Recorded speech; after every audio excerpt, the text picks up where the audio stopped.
It's Mr. Polidoro, and we're going to be recreating the lab entitled How is the Intensity of Sunlight Different Across the Earth?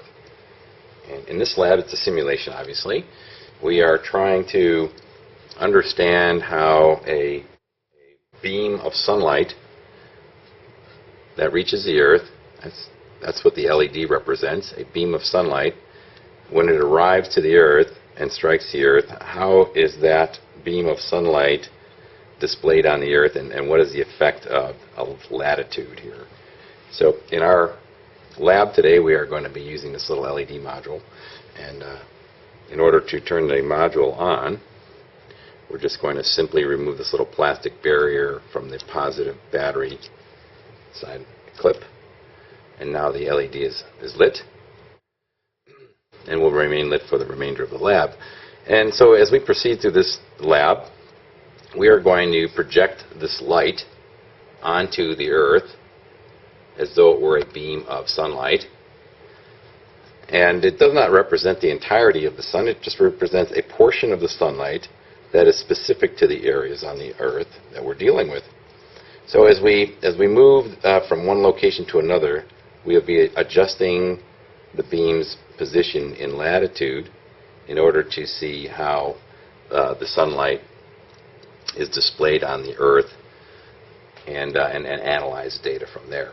So in order to do this, we're going to record our images, our work, our observations on these small patches. Patches, paper patches, are designed with triangles which divide up this area, and essentially the area on the Earth, into smaller, equally sized areas, which we'll be using when we analyze this.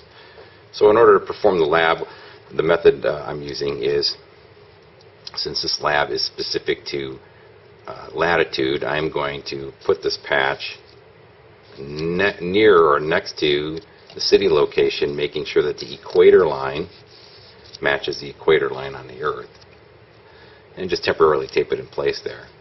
So knowing that, for instance, our first city is Belém, Brazil, knowing that the sunlight, which comes directly from the sun, striking Belém, would appear like that, I can rotate this patch area now into position where I can now take a recording of the image, or I should say the pattern of light produced for a beam of sunlight at this latitude for this time of the year. The time of the year chosen is the winter solstice. So the winter solstice would be the time at which the northern hemisphere reaches winter. So the beginning of winter is where the sun is exactly opposite the North Pole, or the pole is pointing directly away from the sun.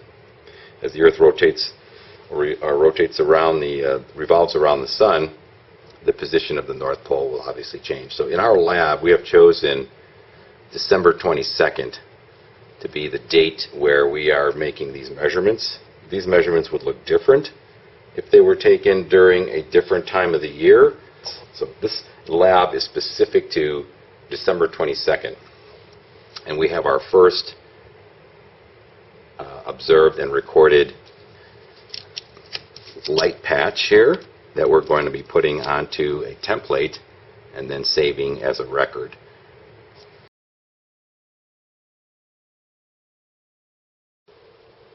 Okay, now we've targeted the Atlanta city location. Remember, this is our simulated sunlight, so the LED is pointing directly as though it were a beam of sunlight coming from the sun directly at Atlanta.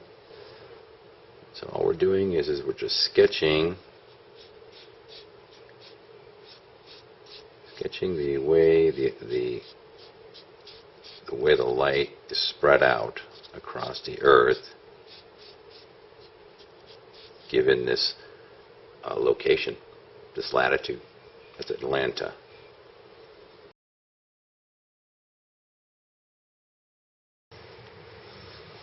So we use the globe to target.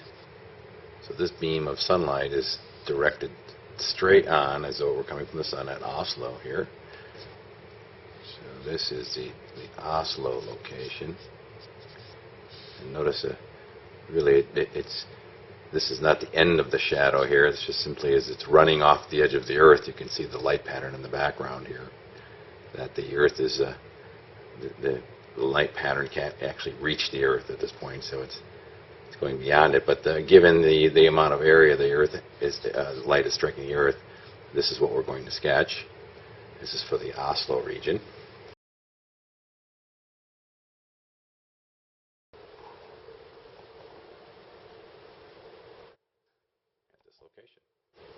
This is Singapore.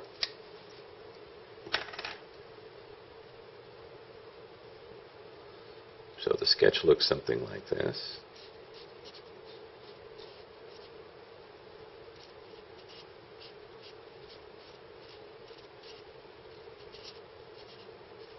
It's a little rough doing it with one hand. Singapore is approximately right there. So that is the pattern of light produced at Singapore at this time of the year given the simulation.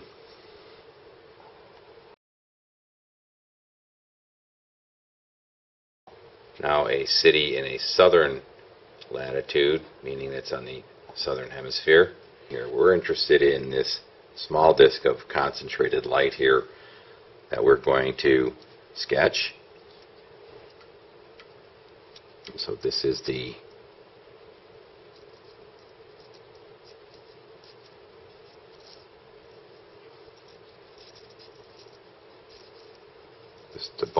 Buenos Aires sketch.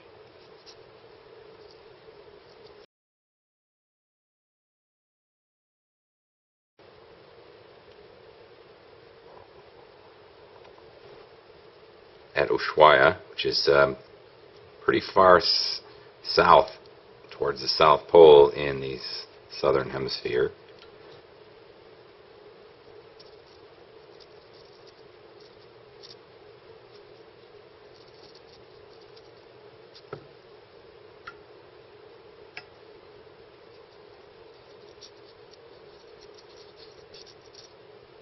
Again, there's residual light here. This is diffracted light coming from the body of the LED, but we're interested in the light that's coming directly out the front here, which is the main beam of the light, and this is just an artifact.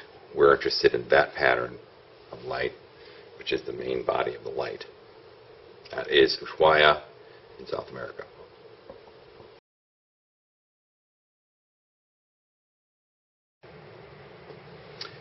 Okay, here are our final results. Now that we've done all of the work, we've created 6 different patches. They're displayed here on our template.